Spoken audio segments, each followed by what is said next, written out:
Y ahora vamos a recibir a un gran profesional desde Corrientes para todo el país, Fernando Chinelli. ¿Cómo te va? Bienvenido. Muy buenos días, Natalia. Muchas gracias por la invitación. Un placerazo. Mientras te voy recibiendo, mira, voy preparándome acá el mate porque ahora te voy a ver, ya seguramente en minutos te vamos a ver, para hablar de un tema que seguramente muchos escucharon en el noticiero, en las redes sociales, en algún lugar, y se llama viruela del mono. Una prensa muy negativa, pero tenemos que estar atentos y entender de qué hablamos cuando hablamos de la viruela del mono. Para arrancar a hablar de viruela del mono, tenemos que decir que tenemos que informar sin estigmatizar, ¿no? Y está habiendo Sí. muchas cosas con respecto a la información de viruela del mono que debemos aclararla para no generar discriminación hacia ciertos colectivos que no tienen nada que ver con lo que es esta infección, ¿no? Así que vamos a hablar que la viruela del mono tiene que ver con una zoonosis que tiene su origen en África Central, se descubrió allá por 1970 y afecta fundamentalmente a reservorios en el ámbito silvestre de África. Uno de ellos son los monos. ¿Y qué pasa? El ser humano, al tener contacto muy cercano con estos animales, se puede producir el contagio con esta enfermedad. Como estamos viendo ahí en las imágenes, se caracteriza por lesiones en la piel, fundamentalmente vesículas, que van a evolucionar a costras y que son muy infectantes, ¿no? Por cuando uno tiene contacto estrecho con esas lesiones en la piel, Sí. produce el contagio. Que es cuando tiene la ampollita que tiene el líquido. Ese líquido que está dentro es el que te contagia, ¿no? Ese líquido que tienen las vesículas son muy contagiosas y por eso contagian el contacto estrecho con las personas y esto puede ocurrir en cualquier persona, ¿no? Actualmente tiene que ver con el colectivo, diríamos, de sexo que tienen hombres con sexo, pero también puede afectar a otros grupos poblacionales, así como cuando arrancó el VIH, todos estamos, diríamos, en riesgo de poder contagiarnos si estamos en Mira, contacto con me una persona con resulta, viruela símica. claro, muy importante lo que decís, porque la Organización Mundial de la Salud dijo que justamente el 98% de los casos eran de personas que tenían sexo, hombres con hombres. Allí se genera un estigma que es el que vos hablás, Fernando, y hay que tener también muy claro que si bien la verdad es que los casos han sido en este segmento, o sobre todo en hombres muy jóvenes, también hay que saber que nadie está exento y que, como vos bien decías, vos podés tener contacto con una persona que sin saber todavía y al no tener esta reacción tan visible, puede estar transitándola y podés contagiarte. Ahora, esto no tiene que hacernos entrar en pánico. No, creo que la información es fundamental para poder saber cómo se transmite. Cuando uno tiene Exacto. contacto con una persona con viruela símica, los síntomas aparecen entre 7 a 15 días después. Puede aparecer fiebre, 48 horas de Ujú. fiebre con ganglios en la región del cuello y luego Sí. aparecen estas lesiones vesiculares en la piel. Creo que ahí es el momento donde en el futuro la población deberá consultar para poder hacer el diagnóstico de esta enfermedad. La característica del ganglio no es algo menor, porque eso es algo que lo diferencia por ahí con la sintomatología que hoy tenemos con la pandemia que sigue, ¿no? Y con el COVID. Es una cuestión bien particular.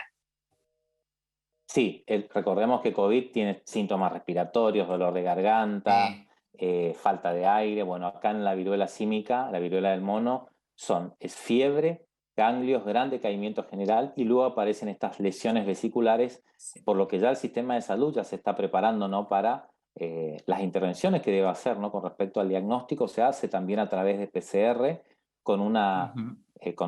con un hisopo, se toman muestras de estos líquidos, se manda a hacer PCR y de esta manera confirmamos el diagnóstico de viruela del mono.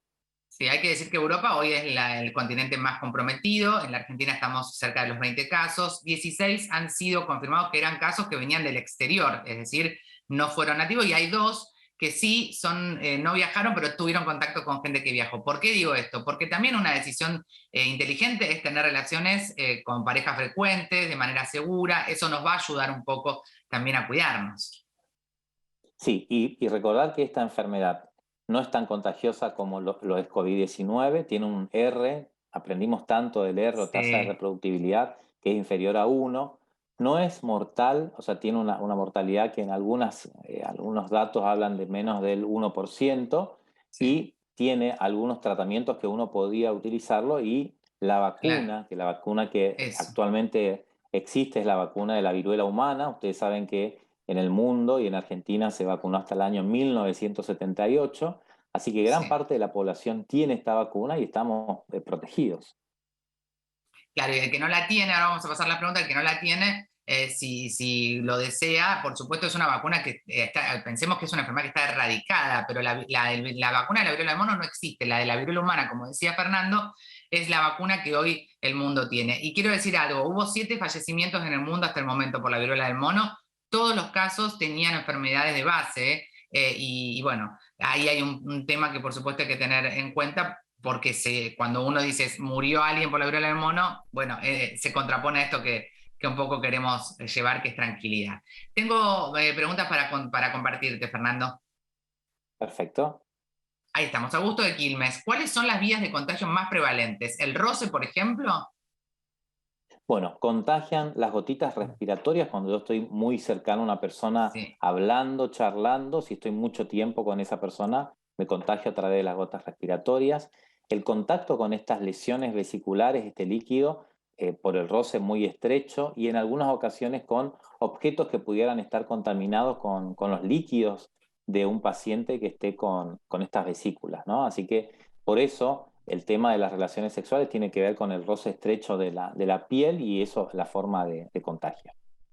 sí, arroba Fernando Chinelli, si tenés alguna duda o consulta, lo podés seguir, como siempre lo sugerimos, lo tenemos acá durante toda la nota en la red social. Lucía de Monte Quemado.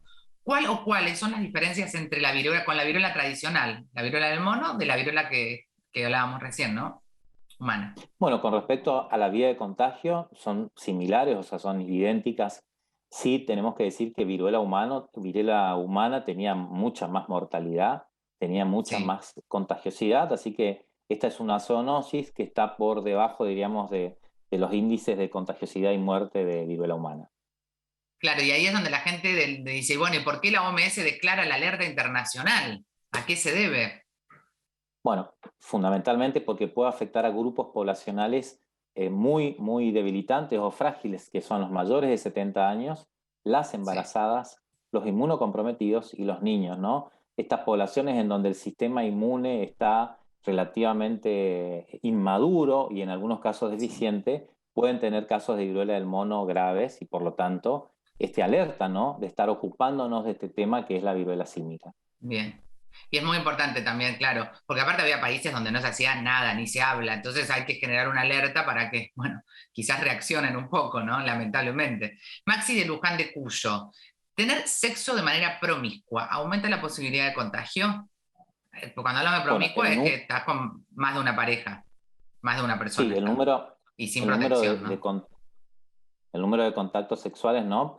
Puede aumentar la posibilidad de que hayan personas, inclusive hay trabajos que hablan de personas asintomáticas, ¿no? Que 48 a 72 horas previas de que aparezca la fiebre y los ganglios podrían contagiar, ¿no? Entonces, por lo tanto, Claro. en este tiempo, diríamos, poder tener relaciones protegidas responsables en este tiempo para poder ocuparnos de no contagiarnos de viruela símica.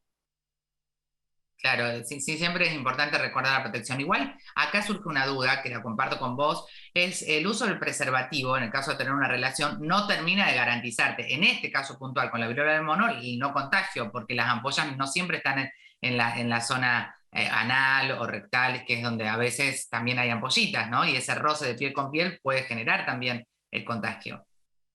Sí, acá tiene que ver el contacto con las vesículas, tiene que ver con las gotitas respiratorias Sí. y el contacto muy cercano con objetos contaminados. El rol que pueda tener el semen o los fluidos vaginales, la verdad que aún no lo sabemos. Exacto. Arroba Fernando Achinelli es la red social donde la encontrás a Fernando desde donde estés, él está en Corrientes, pero donde estés, le escribís y seguramente vas a poder encontrar más info precisa y confiable. Manuela de Arrecifes dice que exista una vacuna de la tradicional haría más fácil descubrir la que combata a esta variante del mono, es decir, la vacuna de la viruela humana serviría como un avance importante para desarrollar una futura vacuna de viruela del mono. Interpreto que es esa la pregunta de Manuela.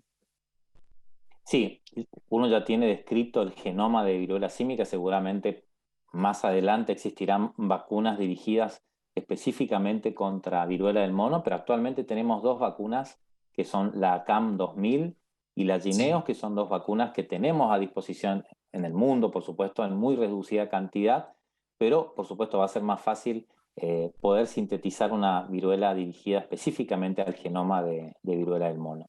Bien. Bueno, una más me parece que nos va a entrar. @Fernando Achinelli. Sí, una más. Silvio de Mar del Plata. ¿Quedan marcas si explotamos las ampollas? Ay, ay, ay. Silvio, ese tema. Viste que te molestan y le das con el... ¿Qué decimos ahí, Fernando? Bueno, en estas lesiones es preferible no explotarlas, ¿no? Porque pueden quedar manchas hipercrómicas que seguramente pueden dejar algún tipo de cicatriz, ¿no? Así que evitar rascarse, evitar hacer cualquier lesión sobre la piel, porque siempre pueden quedar cicatrices en la zona. Yo me acuerdo cuando era muy chica que después el que tenía varicela y se las tocaba le quedaban marcas que aún en la adultez persisten, ¿no? Eso no hay que olvidarlo. Sí, zonas hipercrómicas de lesiones en la cara, Claro. en el cuello, en alguna parte del cuerpo.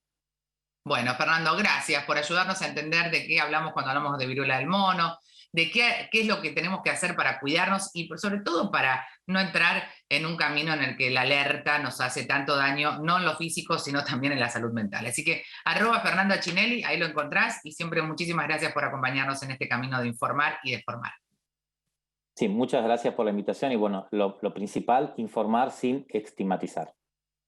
Sin dudas, sin dudas. Chao, Fernando. Abrazo enorme. Un Llega el abrazo. momento, te invito a vos, Fernando, también, de recibir